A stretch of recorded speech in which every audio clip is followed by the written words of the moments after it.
हम रिज़ल्ट जो निकालेंगे जो निकालेंगे वो हम लोग दो चरणों में एक तरह समझें कि आप निकालेंगे। पहले चरण में जो क्लियर कट मामले हैं उनके मामले को निकालेंगे और दूसरे चरण में जो जिनका मामला डाउटफुल अभी है उन डाउटफुल मामलों को हम मेरिट लिस्ट तो कॉमन बना करके रखेंगे ही रखेंगे, लेकिन हम उनका डिक्लेयर नहीं करेंगे जब तक कि उनका वो संशय दूर नहीं हो जाता, उनकी पात्रता के विषय में जब तक दूर नहीं होता। मान लेते हैं कि वो बीएड अभ्यर्थी माननीय सर्वोच्च न्यायालय में पुनर्विचार याचिका दायर कर देते हैं और वहाँ से अगर कोई एडमिट हो जाता है वो, तो हमें उसके लिए प्रतीक्षा करना पड़ेगा। उनके लिए हम पद सुरक्षित रख सकते हैं, लेकिन उनको हम डिक्लेयर नहीं करेंगे।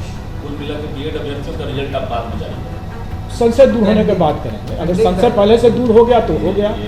यही स्थिति सीटेट जो अपियरिंग कैंडिडेट होंगे या जो बीएड के जो अपियरिंग कैंडिडेट होंगे, जो अपनी पात्रता उनके अपियरिंग जो एग्ज़ाम जिसमें वो किए हैं उसके परीक्षा फल पर आधारित होगा, उनके लिए भी हम लोग इसको सुरक्षित तो रखेंगे लेकिन डिक्लेयर नहीं करेंगे। अभी जो वर्तमान में एक बड़ी समस्या जो आ गई है, बड़ा संशय जो उत्पन्न हो गया है वो बीएड अभ्यर्थियों की पात्रता को लेकर। इसका मतलब यह हुआ है कि हम रिजल्ट निकालने के समय तक हो सकता है कि यह संशय दूर न हो। तो वैसी स्थिति में हमको इनका रिजल्ट को तो वैसे भी रोक के रखना पड़ जाएगा। अगर वो संशय अगर मान लेते हैं कि वो बीएड अभ्यर्थी माननीय सर्वोच्च न्यायालय में पुनर्विचार याचिका दायर कर देते हैं और वहाँ से अगर कोई एडमिट हो जाता है वो, तो हमें उसके लिए प्रतीक्षा करना पड़ेगा। तो वैसी स्थिति में हम रिज़ल्ट जो निकालेंगे वो हम लोग दो चरणों में एक तरह समझें कि आप निकालेंगे। पहले चरण में जो क्लियर कट मामले हैं उनके मामले को निकालेंगे और दूसरे चरण में जो जिनका मामला डाउटफुल अभी है उन डाउटफुल मामलों को हम मेरिट लिस्ट तो कॉमन बना करके रखेंगे ही रखेंगे, लेकिन हम उनका डिक्लेयर नहीं करेंगे जब तक कि उनका वो संशय दूर नहीं हो जाता, उनकी पात्रता के विषय में जब तक दूर नहीं हो जाता।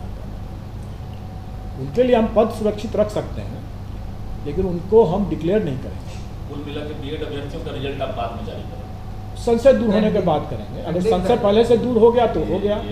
यही स्थिति सीटेट जो अपियरिंग कैंडिडेट होंगे या जो बीएड के जो अपियरिंग कैंडिडेट होंगे, जो अपनी पात्रता उनके अपियरिंग जो एग्ज़ाम जिसमें वो किए हैं उसके परीक्षा फल पर आधारित होगा, उनके लिए भी हम लोग इसको सुरक्षित तो रखेंगे लेकिन डिक्लेयर नहीं करेंगे।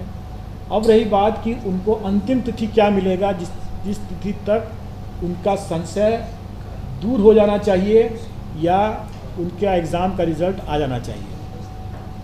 डॉक्यूमेंट वेरिफिकेशन की जो तिथि होगी वही तिथि हमारी अंतिम तिथि होगी। कुल मिला के मझधार में तो है सर आप अगर सिर्फ एक ही मामले में जहां पर माननीय सर्वोच्च न्यायालय के द्वारा पुनर्विचार याचिका इसमें एडमिट कर लिया जाता है, वैसे मामले में हम प्रतीक्षारत रहेंगे। अन्यथा बाकी मामले में तो मैं नहीं समझता हूं कि संशय की स्थिति उस समय तक बरकरार रहेगा। डॉक्यूमेंट वेरिफिकेशन की तिथि में अगर वो संशय दूर हो चुका रहेगा तो निश्चित तौर पर हम परीक्षाफल निकालेंगे उसी के हिसाब से। ये वेरिफिकेशन कब से होगा सर? डॉक्यूमेंट वेरिफिकेशन हमारा स्टार्ट हो जाएगा, हम समझते हैं कि इस महीने मतलब सितंबर महीने के अंतिम सप्ताह के आसपास में वो डॉक्यूमेंट वेरिफिकेशन की स्थिति में हम लोग आ जाएंगे। एक और आंकड़ा सर देश के सर आप मान के चलें कि 20 तारीख से 25 तारीख के बीच का एक लगभग का तिथि रहेगा जहां जब हम लोग डॉक्यूमेंट वेरिफिकेशन की मांग करेंगे।